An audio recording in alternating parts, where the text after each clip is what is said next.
Hvad var det, vi oplevede? Jamen altså, det er jo fantastisk. Hun sidder der så rank og fin med sin meget ranke, fine buket, og hun kommer ud nu, og hun... Ej, der var jo ikke et øje tørt. Hun er så smuk i dag. Og hun har jo ikke dronning Ingrids slør på, som kronprinsesse Mary havde. Ja, Hun har et nyt slør. Her har vi kjolen, som du har talt om. Nu ser vi den. Ja, det er jo en meget, meget flot markering af hendes talje, synes jeg, som... man kan sige, det er jo lidt frækt at gå så tæt på taljen, men det er jo lavet på en meget, meget fin måde, synes jeg. Og det er jo også fint, at altså broderierne der, som er blomstermotiver, så vidt som jeg kan se, det er franske broderier bare i blomstermotiv. Det hedder fransk broderi, ja. Så det passer meget fint. At det er gennemsigtigt, det gør det jo, jeg vil sige... På samme tid sådan en lille smule sensuelt, men også en lille smule sådan uskyldigt. Og meget smukt, synes jeg. Det ser også ud som om, at hun har tabt sig en lille smule, synes jeg, til brylluppet her. Jeg synes, hun ser lidt mindre ud, end hun plejer. Ja. Men sådan er det jo med kjoler, der bliver spændt godt ind. Og specielt couture-kjoler som denne her. Uffe, må jeg spørge om noget? Ja. Når vi ser broderiet, de franske broderier her, er det så en lille hilsen til kniplinger fra egnen her? Ikke, at det er kniplinger, men er det en lille hilsen? Er det en fransk hilsen til...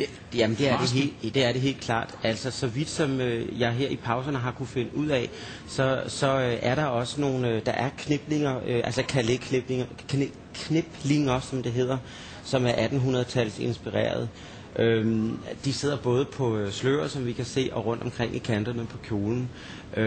Og det er jo typisk for Calais-egnen, men det er jo altså også typisk for denne her egn. Og det er jo endnu mere fantastisk. Så der er altså sådan hele tiden sådan historier, der gror rigtig, rigtig fint og fantastisk ind i hinanden. Og nu sagde jeg også før, nævnte de her designer David Arasa og Claudio Morelli, som har designet kjolen. Men det forlyder, at de faktisk har en dansk designer ansat, som er en kvinde. Vi har ikke fået navnet på hende. Og vi er helt sikre på, i hvert fald, Signe og jeg, at det er hende, der har siddet og syet den kjole. Og det er rigtig, rigtig fint, at der jo altså i hvert fald har været danske hænder på kjolen, når det nu ikke er en dansk designer. Og nu er vi inde i kirken. Vi ville jo ikke kommentere det, mens det skete. Her ser vi prins Joachim med forloverne, prins Nikolaj og prins Felix, da de ser bruden. Det var det her billede, der fik tårerne frem hos Signe, for jeg sad lige ved siden af hende, ja. Og der røg der en lille tår ud af øjenkrogen, ikke Signe? Jo, jeg er lige ved at begynde igen. Faren, der krammer sine børn. Ja, så... Og nu græder Signe igen. Så du kan ikke lige spørge hende om noget, Reimer. Jeg synes også, at vi må sige, at Dennis er sluppet meget, meget godt for håret. Han har fået lavet en god volumen på håret, men ikke for meget. Altså det er jo en meget, man kan godt bruge ordet her, hårfin balance, ja. Om volumen bliver for voldsom, når det skal være galla.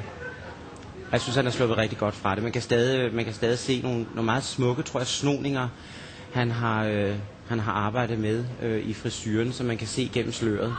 Så der er virkelig noget slik for øjet der. Og sløret i øvrigt,